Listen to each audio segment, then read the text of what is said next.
ఈ సమయంలో చిన్న బిడ్డకు మనం పేరు పెడతాము.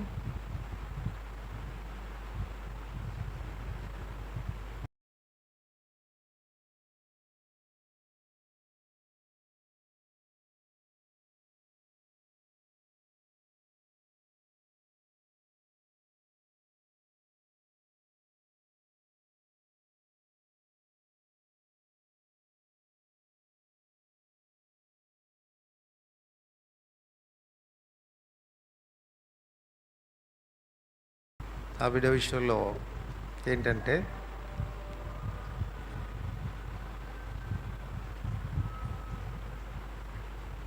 ఆషేర్ రోనియల్ అనేటువంటి పేరు. ఆషేర్ రోనియల్. ఆషేర్ అనేటువంటి మాటకు చాలా అర్థాలు ఉన్నాయి. ఆషేర్ అనేటువంటి మాటకు ఆదికాండం 30వ అధ్యాయం 13వ వచనం, యాకోబునకు రెండవ కుమారుని కనుక లేయా నేను భాగ్యవంతురాలను, స్త్రీలు నన్ను భాగ్యవతి అందురు కదా అని అతనికి ఆషేర్ అని పేరు పెట్టాను. సో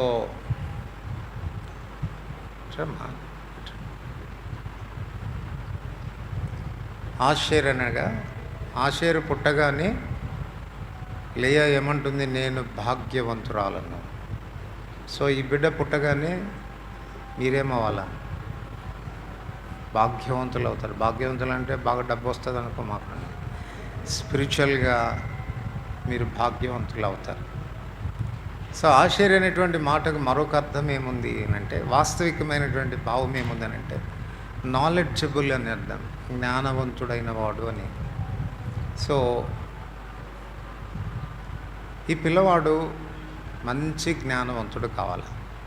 జ్ఞానం విషయానికి వస్తే కూడా మళ్ళీ 2 రకాలైన జ్ఞానం ఉంది. లౌకిక జ్ఞానం, దైవికమైన జ్ఞానం.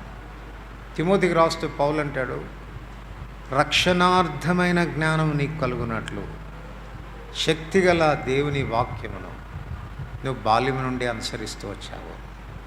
సో ఈ బిడ్డకు మొదట ఏ జ్ఞానం రావాలా? రక్షణార్థమైన జ్ఞానం రావాలి. ద్వితీయోపదేశకాండం 33వ అధ్యాయంలో మోషే ఆషేరును గురించి ఆశీర్వదిస్తూ వచ్చినప్పుడు అక్కడ తను ఏమని చెప్తాడంటే, తన సహోదరుల కంటే ఘనత నొందినటువంటి వాడు అన్నటువంటి విషయం, తన సహోదరుల వలన దయ పొందినటువంటి వాడు అన్నటువంటి మాటలు ఇక్కడ వస్తాయి. సో ఆ పేరు మనం పెడుతున్నాం. రోనియల్ అనేటువంటి మాటకు అర్థం ఏంటంటే the Joy of the lord అని, యెహోవా వలన సంతోషం.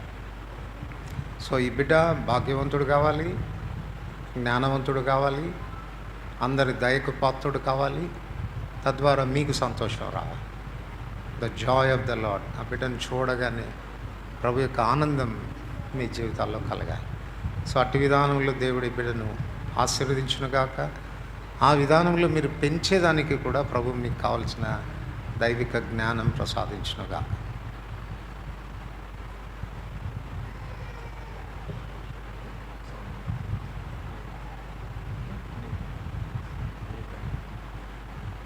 ప్రేమగల తండ్రి, పరిశుద్ధుడైన దేవా, యేసు ప్రభు వారి శ్రేష్టమైన పరిశుద్ధమైన నామమున అభిషేకం బట్టి, సౌమ్యాన్ని బట్టి వందములు. వారి దాంపత్య జీవితాన్ని ఆశీర్వదించి ప్రథమ కుమారుడుగా నేతను మీరు వారికి అనుగ్రహించినందుకు వందములు. అలాగే నీ రెండవ కుమారుడు కూడా అనుగ్రహించినారు. ఆషేర్ రోనియల్ అనేటువంటి పేరు పెడుతుంటుండగా ఈ నామము ఈ బిడ్డకు సార్థక నామం అగినట్లుగా కృపచూపమని ప్రార్థిస్తూ ఉంటున్నాను. అట్లు భాగ్యవంతుడుగా, జ్ఞానవంతుడుగా, అందరి దయ పొందినవాడుగా, దయల తండ్రి ఐశ్వర్యవంతుడుగా వర్ధిల్లినట్లు కృప చూపించు. ఆత్మీయమైనటువంటి జ్ఞానంలోనికి బిడ్డను మీరు తీసుకొని రా. బాల్య దినములందే సృష్టికర్తని మిమ్మల్ని స్మరణకు తెచ్చుకోవడానికి కృప చూపు. మీ దయగల హస్తాలు చెప్పుకుంటూ మీ దీవెనలు కోరుతూ ఈ బిడ్డను పెంచే విషయంలో తల్లిదండ్రులకు కూడా కావాల్సిన జ్ఞానము, వివేకం మీరు దయచేయమని ప్రార్థిస్తాం. మీ యొక్క క్రమశిక్షణలో పెంచడానికి కృపనిమ్మని యేసు ప్రభు నామమున వందనములతో ప్రార్థిస్తున్నాం తండ్రి.